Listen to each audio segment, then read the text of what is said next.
Bucks got waxed. Jalen, what happened? You said it. The Bucks got waxed. And here's the thing. No question they won the offseason, in particular in the NFC. They won the in-season pickups, including adding AB. And I believe AB is going to be a positive, productive player for them, and I don't think he's going to cause any issues. However, this looked like a disinterested football team as well, Jacoby. I want to give Drew Brees his credit because he's picking these boys apart. Now, going into this game, it was the two 40-plus-year-old quarterbacks who first and second in total touchdowns in the history of the league. Drew Brees was out there throwing darts. Drew Brees was out there throwing darts, picking them boys apart. He didn't even, Michael Thomas had just returned and didn't even have to have a phenomenal game. Alvin Kamara didn't have a big fantasy game. What about Taysom Hill, Jacoby? He came in, he was making plays too. Sean Payton, Drew Brees, excellent at the quarterback position. They dominated the Bucks.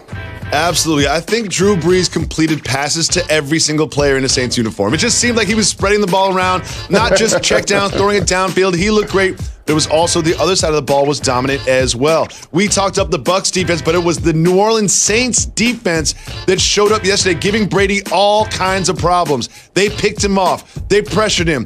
They sacked him. They were in his kitchen all day, and he did not look like the same Tom Brady that we have seen. And it just reminded me of that Monday night game when they barely beat the Giants. And then we have this game where they barely score a point, where they have some serious questions they have to answer in Tampa Bay. What do you think happens next with them? They go back to soul searching, and rightfully so, when the team that you come to up in the division have beaten you the way they've beaten you twice and made Tom Brady struggle to the point where 5 of his 7 interceptions all season are against the Saints. That's going to be an issue going forward, especially for the Bucs, who took a offensive lineman in the first round. And so when you get dominated by the defensive line the way they did, and the Saints was getting the pressure that they was getting, you can't do anything. You can't pass. You can't run. But you know what else Tom Brady was doing? Throwing interceptions. Looking immobile. Looking 40. You said it on the call earlier. After watching football all day and then watching him at night, it was like, okay. Exactly. I watched dog days in the NFL. I watched Russell Wilson and Josh Allen move the pocket, get escape, throw on the run, and then I watched Tua and Kyler just run and make things happen. And then you watch Tom Brady. It's like, okay, I'm not saying you can't be a pocket passer and be successful in the NFL. Don't get me wrong. But if you are a pocket passer, to be successful, you need to be protected. And they were not protected. My guy, Trey Hendrickson, sacked Tom Brady on 3 straight snaps. 3 straight snaps. Now, one of them is a penalty, it didn't count. But they were just sacking him over and over and over again. And he just couldn't move. Like he used to be able to step up and slide to his left or slide to his right. He can't really do that the same anymore. And it was not ever more evident than it was last night against the New Orleans Saints, who I really felt like going into that game was the second best team in this matchup. And I'm leaving that game thinking it is a huge gap with the New Orleans Saints over Tampa Bay. A lot of other games to get to. Another marquee matchup from yesterday were the Seahawks traveling into the Bills, where I predicted that they would be upset. And guess what? Josh Allen went off over 400 yards, 3 touchdowns, 1 on the ground. What did you like from the Bills offense? Well, you said it, the development of a young quarterback that's becoming a star overnight and a franchise guy that a lot of people have faith in, not only his strong arm from the pocket, but as you see, his ability to move the pocket and rush for touchdowns as well. We talked about their duo of backs, it's Singletary and Moss. Moss got him another touchdown. We know about Diggs on the outside. He basically gets 100 yards per game. But having a quarterback that you can rely on, that's most of the battle for Buffalo, because their defense, in particular against a guy like Russell Wilson, was crucial. And they were able to turn him over 4 times as their quarterback scored 3 rushing, 3 passing, 1 rushing, 4 TDs. Exactly. This Seahawks defense isn't just bad. They are historically bad. They give up 362 yards a game through the air. Again, 362 yards a game through the air. They do create pressure and sacks. That was nice. But look at where they rank. Look at where they rank. They're amongst the worst in the league. You cannot win like that. It just cannot happen because Russell Wilson didn't play that bad. He did have those terrible turnovers, but they put up 34 points. But the problem is the other team's going to put up 44 points, and they did get pressure. And see these plays right here? This is on a key possession. When they brought it to within 7 points, they got pressure. They brought Dunlap. They got Allen. They got Allen all flustered. They brought Adams. And what'd they do? McDermott, they were just like, we're going to throw screen passes. Oh, you guys are going to come at us and blitz in the whole second half? We're just going to dump a little screen here, dump a little screen there, 30-yard chunks, ball game. Now we're up by 2 possessions. You see all that pressure they're bringing? Just dump it and run. This is really, really smart from the Bills, who played great on both sides of the ball and do look like the best team in the AFC East right now. Imagine being Bobby Wagner. You were one of the leaders of the Legion of Boom, and you add Jamal Adams, and you're one of the worst passing defenses in the whole NFL. That's just a unique transformation for a player. But for Russell, he's missing Carson. I know we talk a lot about the bigger name backs in the league, but he is a 3-down guy. They're able to get you 100 yards rushing and take a lot of pressure off Russell. So not having him back there also was something I think that the Bills took advantage of. And he turned the ball over, but he turned the ball over in really weird ways. Like those 2 passes were bad, the ball security and not seeing the guy coming from the front side, not even the back side. It was an odd game for Russell, but it was a great game for the Bills, who further legitimized themselves as a true contender in the AFC. However, they do have some competition in the AFC East, but sometimes our show on ESPN switches networks into the Cardinals News Network.